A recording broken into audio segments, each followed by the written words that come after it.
ഭീകരാക്രമണത്തിന് ഇന്ത്യയുടെ ശക്തമായ മറുപടി. പാകിസ്ഥാനിലും പാക് അധിനിവേശ കശ്മീരിലുമായി 9 ഇടങ്ങളിലെ ഭീകര കേന്ദ്രങ്ങളിൽ മിസൈൽ ആക്രമണം. പുലർച്ചെ 1:44ഓടെയാണ് ഇന്ത്യയുടെ കര, നാവിക, വ്യോമസേനകൾ സംയുക്തമായി ഓപ്പറേഷൻ സിന്ദൂർ ദൗത്യം നടത്തിയത്. ഇന്ത്യയുടെ തിരിച്ചടിക്ക് പിന്നാലെ നിയന്ത്രണ രേഖയിൽ പാകിസ്ഥാൻ സൈന്യത്തിന്റെ വെടിവെപ്പ് മേഖലയിലെ ജനങ്ങളെ ബങ്കറുകളിലേക്ക് മാറ്റി. ശ്രീനഗർ, ജമ്മു, ലേ, ധരംശാല, അമൃത്സർ വിമാനത്താവളങ്ങൾ അടച്ചു. കൂടുതൽ വിവരങ്ങളുമായി ന്യൂസ് ഡെസ്കിൽ നിന്നും അഖില കൃഷ്ണൻ ചേരുന്നുണ്ട്. അഖില, ഇന്ത്യയുടെ ഹൃദയത്തിനേറ്റ മുറിവിന് സർജിക്കൽ സ്ട്രൈക്കിലൂടെ ഒരു മറുപടി. നീതി നടപ്പാക്കി എന്നാണ് സൈന്യവും അറിയിച്ചത്.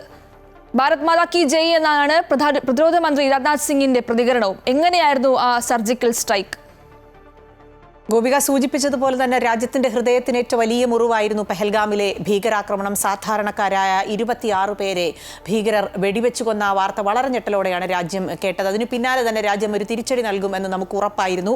ആ തിരിച്ചടി എപ്പോഴാണ് എന്നുള്ളത് മാത്രമായിരുന്നു ഒരു ആശങ്കയായി തുടരുന്നത്. പക്ഷേ ആ തിരിച്ചടി കൃത്യമായി നൽകാൻ രാജ്യത്തിന് കഴിഞ്ഞു എന്നുള്ളതാണ് ഈ സമയത്തെ ഏറ്റവും പ്രധാനപ്പെട്ട വാർത്ത. കഴിഞ്ഞ രാത്രി 1:44ഓടെയാണ് ദൗത്യം ഇന്ത്യ പൂർത്തിയാക്കിയത്. പാകിസ്ഥാനിലേക്ക് കടക്കാതെ ആ ദൗത്യം പൂർത്തിയാക്കി എന്നുള്ളതാണ് ഏറ്റവും ശ്രദ്ധേയമായ കാര്യം. മിസൈൽ ആക്രമണം നടത്തി പാക് അധിനിവേശ കശ്മീരിലും ഒപ്പം പാക് മേഖലകളിലുമായി 9 ഇടങ്ങളിലെ ഭീകര താവളങ്ങൾ കൃത്യമായി ലക്ഷ്യം വെച്ച് കൃത്യമായ ആസൂത്രണത്തോടെ നടത്തിയ ആക്രമണം. ആ 9 ഇടങ്ങളിൽ 600ഓളം ഭീകരരെ ലക്ഷ്യം വെച്ചു എന്നാണ് വിവരം. ഇനി എത്ര പേർ കൃത്യമായി ഇതുമായി ബന്ധപ്പെട്ട കണക്കുകൾ സൈന്യം വാർത്താ സമ്മേളനം നടത്തുമ്പോഴായിരിക്കും മനസ്സിലാവുക. പക്ഷെ പാകിസ്ഥാൻ ഇത് സംബന്ധിച്ച് വാർത്ത സ്ഥിരീകരിച്ചിട്ടുണ്ട്. 8 ഭീകരർ കൊല്ലപ്പെട്ടു എന്നുള്ള ഒരു വാർത്തയാണ്. അതും സാധാരണക്കാരാണ് എന്നാണ് പാകിസ്ഥാൻ പറയുന്നത്. പക്ഷേ ഇന്ത്യക്ക് അതൊരിക്കലും അംഗീകരിക്കാനോ അത് സമ്മതിച്ചു കൊടുക്കാനോ കഴിയില്ല എന്നുള്ളതാണ് അതിൽ പ്രധാനം.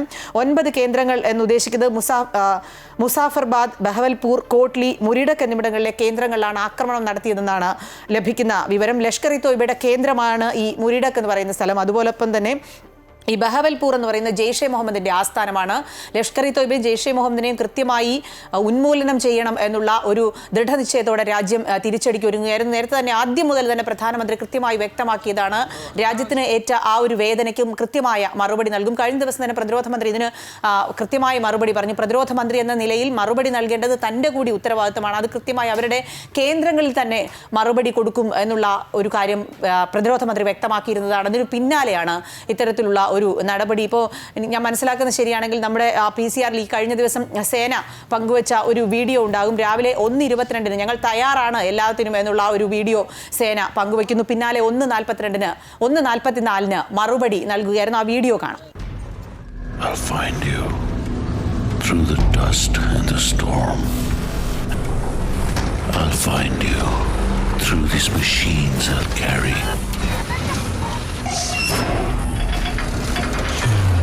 The burden of my brothers and sisters' pain. So I'll find you. You can hide in the distance between shadow and dust, but I'll strike you down when you betray our trust. So I'll find you. That's my job. That's my mission. That's my promise. I'll find you.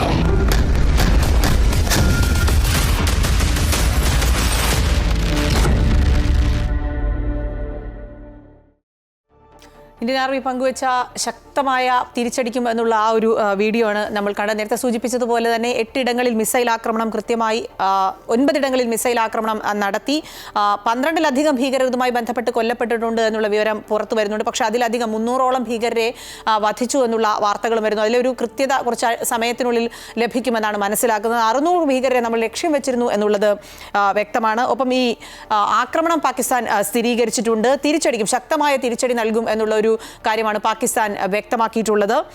ഇന്ത്യയുടെ തിരിച്ചടിക്ക് പിന്നാലെ നിയന്ത്രണ രേഖയിൽ പാകിസ്ഥാൻ വെടിനിർത്തൽ കരാർ വീണ്ടും ലംഘിക്കുന്ന ഒരു കാര്യം കൂടി ഉണ്ടായി. വിവിധ ഇടങ്ങളിൽ വെടിനിർത്തൽ നടത്തി. അതുകൊണ്ട് തന്നെ അതിർത്തിയിൽ നമ്മൾ കൃത്യമായ ജാഗ്രത പുലർത്തുകയാണ്. ആവശ്യമായ ക്രമീകരണങ്ങൾ മുൻ ദിവസങ്ങളിലൊക്കെ ഉണ്ടായിരുന്നതുപോലെ തന്നെ കൃത്യമായ ഇടപെടൽ സൈന്യത്തിൻ്റെയും മറ്റ് സേനാ വിഭാഗങ്ങളുടെയും ഒക്കെ ഭാഗത്ത് നിന്ന് കൃത്യമായി ഉണ്ട്. ഏതെങ്കിലും തരത്തിലുള്ള ഇത്തരം ആക്രമണങ്ങൾ ഉണ്ടായാൽ അതിനെ പ്രതിരോധിക്കാനുള്ള മാർഗങ്ങൾ നമ്മൾ തേടിയിട്ടുണ്ട്. ഈ അതിർത്തിയിലുള്ള ആളുകൾ ആളുകളെയൊക്കെ ബങ്കറുകളിലേക്ക് മാറ്റി, ജനവാസ മേഖലയിൽ നിന്നൊക്കെ ആളുകളെ മാറ്റുകയാണ് സുരക്ഷിത സ്ഥാനങ്ങളിലേക്ക്. ഒപ്പം തന്നെ നേരത്തെ രാജ്യം തീരുമാനിച്ചിരുന്നതാണ് ഇന്ന് വൈകുന്നേരം ഒരു മോക്ക് ഡ്രിൽ ഇതുമായി ബന്ധപ്പെട്ട് നടത്തണം, ഏത് തരത്തിലുള്ള തിരിച്ചടിയാണ് ഉണ്ടാകേണ്ടത്, അതുമായി ബന്ധപ്പെട്ട് കൃത്യമായി ആളുകൾക്കൊരു അവയർനെസ് നൽകുക എന്നുള്ള കാര്യത്തിൽ നേരത്തെ തന്നെ രാജ്യം തീരുമാനിച്ചതാണ്. അത് നമ്മൾ കാത്തിരിക്കുമ്പോഴാണ് ഒട്ടും പ്രതീക്ഷിക്കാതെ അപ്രതീക്ഷിതമായി കൃത്യമായ സമയത്ത് രാജ്യത്തിൻ്റെ മറുപടി വരുന്നത്.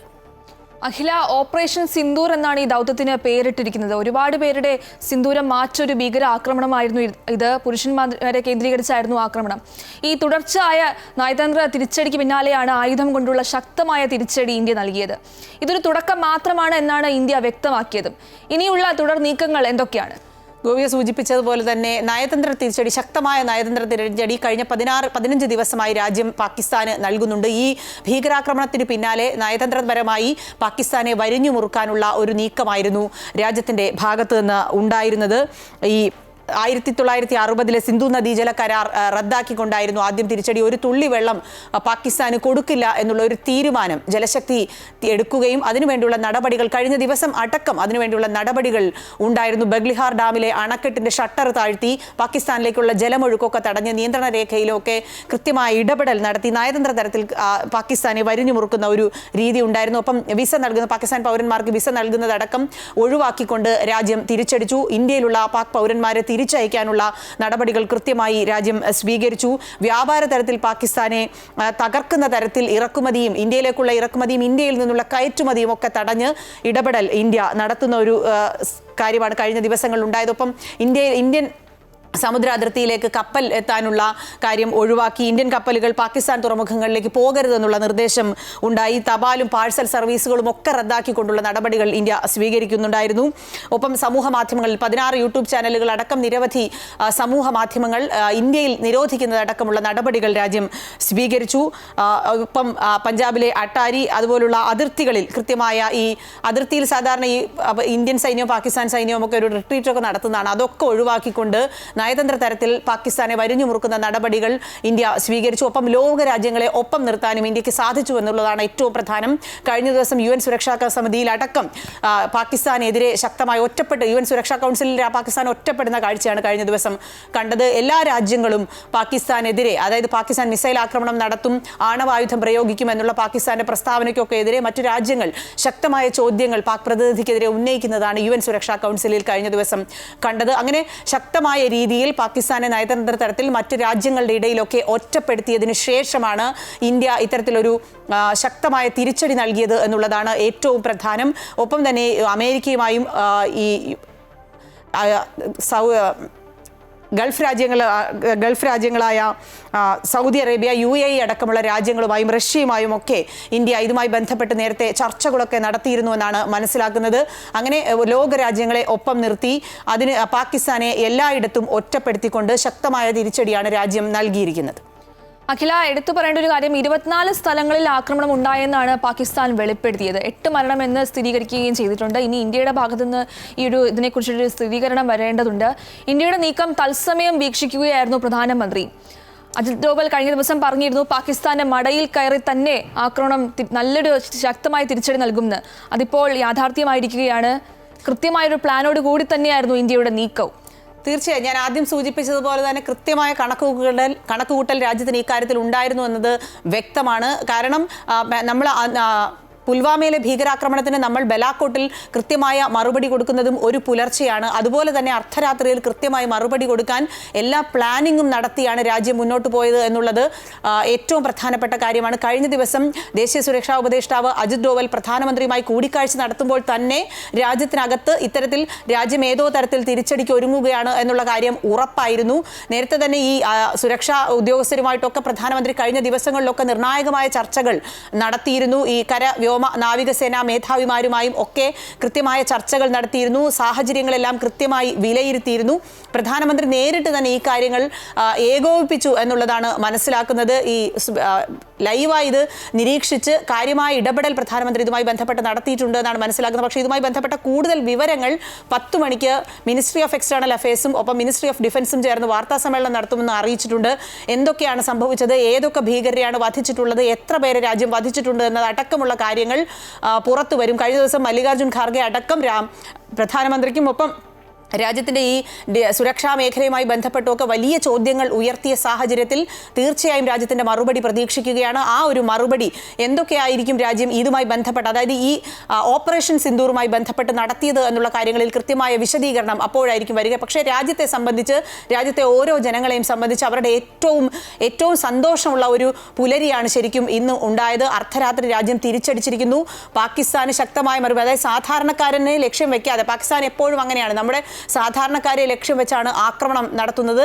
ഇന്ത്യയെ സംബന്ധിച്ച് അങ്ങനെ ഒരു നടപടി എടുക്കാൻ ഇന്ത്യക്ക് കഴിയില്ല. കാരണം ഈ മറ്റ് രാജ്യങ്ങളുടെ ഇടയിലൊക്കെ ഇന്ത്യ ആണെങ്കിൽ ഒറ്റപ്പെട്ടു പോകുന്ന സാഹചര്യം ഉണ്ടാകും. പക്ഷേ കൃത്യമായ ഇടപെടൽ, പാകിസ്ഥാന്റെ ഭീകര കേന്ദ്രങ്ങൾ കൃത്യമായി ലക്ഷ്യം വെച്ച് എവിടെയാണ് ഭീകരർ ഒളിച്ചിരിക്കുന്നത്, അവരുടെ താവളങ്ങൾ എങ്ങനെ നശിപ്പിക്കണം എന്നതടക്കമുള്ള കാര്യങ്ങൾ കൃത്യമായി മനസ്സിലാക്കിയ ശേഷമാണ് ഇത്തരത്തിൽ മിസൈൽ ആക്രമണം നടത്തിയത്. അതിൽ ഏറ്റവും ശ്രദ്ധേയമായ കാര്യം, നിയന്ത്രണ രേഖ കടന്നല്ല ഇന്ത്യ ഈ മിസൈൽ ആക്രമണം നടത്തിയത് എന്നുള്ളതാണ്. രാജ്യത്തിനകത്ത് നിന്നുള്ള ഇന്ത്യയുടെ സർജിക്കൽ സ്ട്രൈക്ക് ആയിരുന്നു പാകിസ്ഥാനിലേക്ക്. 1971 ശേഷം മനസ്സിലാക്കുന്നത് ശരിയാണെങ്കിൽ ഇന്ത്യ അത്തരത്തിലുള്ള ഒരു നിലപാടെടുക്കുന്നത് ഇത് ആദ്യമായാണ്. ബലാക്കോട്ടിൽ നമ്മൾ അവരുടെ സൈനിക താവളങ്ങൾ ബോംബിട്ട് നശിപ്പിച്ചിരുന്നു എന്നുള്ളത് സത്യം തന്നെയാണ്. പക്ഷേ അതിന് പിന്നാലെ ഇത്രയും കാലം കാത്തിരുന്ന്, 2019 ശേഷം ഇത്രയും നാൾ കാത്തിരുന്ന് ഇപ്പോഴാണ് വീണ്ടും ഒരു തിരിച്ചടി കൊടുക്കുന്നത്. പക്ഷേ നമ്മുടെ രാജ്യത്തിൻ്റെ അല്ലെങ്കിൽ 25 ഇന്ത്യൻ പൗരന്മാരെ, സാധാരണക്കാരായ മനുഷ്യരെ സൈനിക കേന്ദ്രങ്ങളിലൊന്നുമല്ല പാകിസ്ഥാൻ ആക്രമണം നടത്തിയിരുന്നത് എന്നുള്ളതാണ് പ്രധാനം.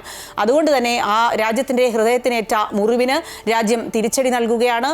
ഇനിയും ഈ തിരിച്ചടി ഇവിടം കൊണ്ട് അവസാനിക്കുന്നില്ല എന്നാണ് മനസ്സിലാക്കുന്നത്. എന്താണ് രാജ്യത്തിൻ്റെ അടുത്ത നീക്കം എന്നറിയാനാണ് ഓരോ രാജ്യവാസികളും കാത്തിരിക്കുന്നത്.